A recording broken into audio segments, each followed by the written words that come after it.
Hello friends, welcome back to our channel. আজি আমি পুনৰ আলোচনা কৰিম আসাম ডাইৰেক্ট ৰিক্ৰুটমেন্ট এক্সামৰ বাবে ইম্পৰ্টেন্ট কুৱেশ্যন আনসাৰ সমূহ। আপোনালোকে যদি আগৰ কুৱেশ্যন আনসাৰ সমূহ চাব বিচাৰে তেনেহলে ভিডিওৰ ডেসক্ৰিপচনত লিংক দিয়া আছে, আপোনালোকে গৈ চাব পাৰিব। তেনেহলে আহক দেৰি নকৰি আজিৰ ভিডিওটো আৰম্ভ কৰো। আমাৰ ফাৰ্ষ্ট কুৱেশ্যনটো হৈছে চট্টগ্ৰাম আৰু কি নামেৰে পৰিচিত? চট্টগ্ৰাম আৰু চিটাগং নামেৰে পৰিচিত। নেক্সট কুৱেশ্যন, দলি পুৰাণৰ বিষয়বস্তু কি আছিল? দলি পুৰাণৰ বিষয়বস্তু কৃষক আছিল।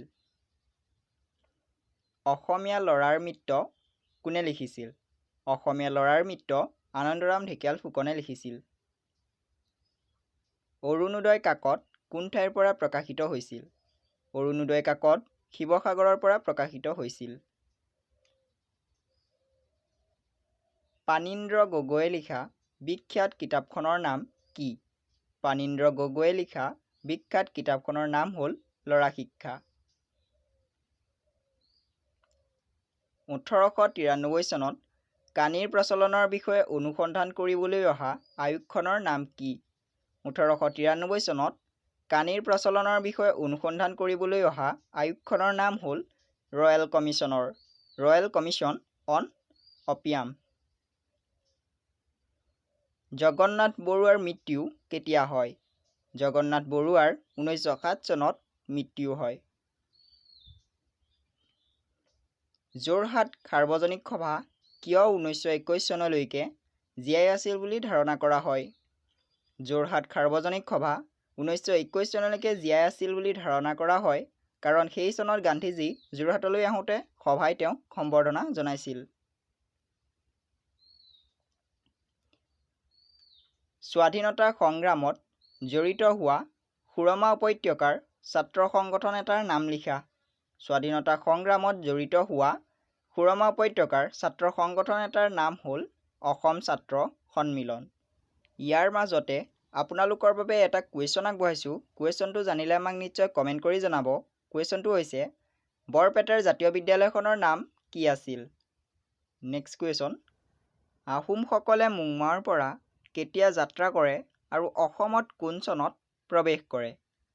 আহোমসকলে মুংমাওৰ পৰা আনুমানিক 1215 খ্ৰীষ্টাব্দত যাত্ৰা কৰে আৰু অসমত 1228 খ্ৰীষ্টাব্দত প্ৰৱেশ কৰে। নেক্সট কুৱেশ্যন, আহোমৰ প্ৰথম ৰাজধানী ক'ত আৰু কেতিয়া স্থাপন কৰা হৈছিল? আহোমৰ প্ৰথম ৰাজধানী চৰাইদেউ আৰু 1253 খ্ৰীষ্টাব্দত স্থাপন কৰা হৈছিল। কিমান বছৰ ৰাজত্ব কৰাৰ পিছত কোন চনত চুকাফাৰ মৃত্যু হয়? প্ৰায় 40 বছৰ ৰাজত্ব কৰাৰ পিছত 1268 খ্ৰীষ্টাব্দত চুকাফাৰ মৃত্যু হয়। মীৰ জুমলাই কোন চনত অসম আক্ৰমণ কৰিছিল? তেওঁৰ লগত অহা লিখকজনৰ নাম কি? মীৰ জুমলাই 1662 খ্ৰীষ্টাব্দত অসম আক্ৰমণ কৰিছিল আৰু তেওঁৰ লগত অহা লিখকজনৰ নাম হ'ল চিহাবুদ্দিন তালিচ। মহাৰাজ নৰনাৰায়ণৰ পৃষ্ঠপোষকতা কৰা শংকৰ মাধৱৰ বাহিৰে দুজন বৈষ্ণৱ সাহিত্যিকৰ নাম লিখা। মহাৰাজ নৰনাৰায়ণৰ পৃষ্ঠপোষকতা কৰা শংকৰ মাধৱৰ বাহিৰে দুজন বৈষ্ণৱ সাহিত্যিকৰ নাম হ'ল ৰাম সৰস্বতী আৰু অনন্ত কন্দলী। হস্তিবিদ্যাৰ্ণৱ পুথিৰ চিত্ৰশিল্পী দুজনৰ নাম লিখা। হস্তিবিদ্যাৰ্ণৱ পুথিৰ চিত্ৰশিল্পী দুজনৰ নাম হ'ল দিলবৰ আৰু দুসাই। এইবাৰ আকৌ এবাৰ আপোনালোকৰ বাবে এটা কুৱেশ্যন আগবঢ়াইছোঁ। কুৱেশ্যনটো জানিলে আপোনালোকে নিশ্চয় কমেণ্ট কৰি জনাব। কুৱেশ্যনটো হৈছে চামপুৰি দ্বীপ ক'ত আৰু কিয় বিখ্যাত? নেক্সট কুৱেশ্যন, প্ৰাগজ্যোতিষৰ প্ৰথম ৰজাজনৰ নাম কি আছিল? মহীৰংগ দানৱ। নৰকাসুৰৰ জন্ম কেনেদৰে হৈছিল? বিষ্ণুৱে বৰাহ অৱতাৰত পৃথিৱীৰ গৰ্ভত নৰকাসুৰৰ জন্ম দিয়ে। বানাসুৰ কোন আছিল? শোণিতপুৰৰ ৰজা। ভগদত্তই কুৰুক্ষেত্ৰ যুদ্ধত কাৰ পক্ষ লৈছিল? দুৰ্যোধনৰ। বৰ্মন বংশৰ প্ৰতিষ্ঠাতা কোন? পুষ্য বৰ্মন। প্ৰথম কোনখন ফলিত বা লিপিত কামৰূপ নামটো ব্যৱহাৰ কৰা হৈছিল? প্ৰথম সমুদ্ৰগুপ্তৰ এলাহাবাদসকলৰ শিলালিপিৰ পৰা কামৰূপ নামটো ব্যৱহাৰ কৰা হৈছিল।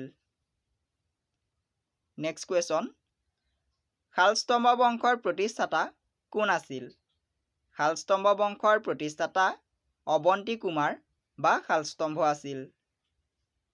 এইবাৰ আকৌ এবাৰ আপোনালোকৰ বাবে এটা কুৱেশ্যন আগবঢ়াইছোঁ। কুৱেশ্যনটো জানিলে আমাক নিশ্চয় কমেণ্ট কৰি জনাব। কুৱেশ্যনটো হৈছে, কোনে প্ৰথমে উত্তৰ বংগত অসংখ্য ব্ৰাহ্মণক ভূমিদান কৰিছিল? নেক্সট কুৱেশ্যন, কাৰ সৈতে ভাস্কৰ বৰ্মনে একমিত্ৰ জোঁট স্থাপন কৰিছিল? হৰ্ষবৰ্ধনৰ সৈতে। প্ৰাচীন কামৰূপৰ 4টা ভাগ কি আছিল? ৰত্নপীঠ, কামপীঠ, স্বৰ্ণপীঠ আৰু সমাৰপীঠ। ন্যায়িক কাৰ্যাৱলী সম্পন্ন কৰা দুজন বিষয়াৰ নাম উল্লেখ কৰা। ন্যায়িক কাৰ্যাৱলী সম্পন্ন কৰা দুজন বিষয়াৰ নাম হ'ল চৌধুৰী আৰু বৰফুকন। কনিষ্ঠ আৰক্ষী বিষয়াক কি বোলা হৈছিল? কনিষ্ঠ আৰক্ষী বিষয়াক বালাধ্যক্ষ বোলা হৈছিল। নথিপত্ৰ সংৰক্ষণ কৰা কাৰ্যালয়ক কি বোলা হৈছিল? নথিপত্ৰ সংৰক্ষণ কৰা কাৰ্যালয়ক কৰনিকা বোলা হৈছিল। আহোমসকল কোন গোষ্ঠীৰ লোক? টাই বা ঠাই গোষ্ঠীৰ। চুকাফাই প্ৰথম স্থায়ী ৰাজধানী ক'ত পাতিছিল? চৰাইদেউত। চৰগুৱাত কোন আহোম ৰজাই ৰাজধানী পাতিছিল? চুডাংফাই। এইবাৰ আকৌ এবাৰ আপোনালোকৰ বাবে এটা কুৱেশ্যন আগবঢ়াইছোঁ। কুৱেশ্যনটো জানিলে আমাক নিশ্চয় কমেণ্ট কৰি জনাব। কুৱেশ্যনটো হৈছে, চুকাফাই ৰজাই কিয় গজপতি উপাধি লৈছিল? নেক্সট কুৱেশ্যন, মীৰ জুমলাৰ লগত অহা বুৰঞ্জীবিদগৰাকীৰ নাম কি? চিহাবুদ্দিন তালিচ। কোচ ৰাজ্যৰ সৰ্বশ্ৰেষ্ঠ ৰজা কোন আছিল? কোচ ৰাজ্যৰ সৰ্বশ্ৰেষ্ঠ ৰজা বিশ্বসিংহ আছিল। শৰাইঘাটৰ যুদ্ধ কেতিয়া হৈছিল? শৰাইঘাটৰ যুদ্ধ 1671 চনত হৈছিল। গদাপাণি কোন ফৈদৰ ৰজা আছিল? গদাপাণি তুংখুঙীয়া ফৈদৰ ৰজা আছিল। ইটাখুলিৰ যুদ্ধ কেতিয়া হৈছিল? ইটাখুলিৰ যুদ্ধ 1682 চনত হৈছিল।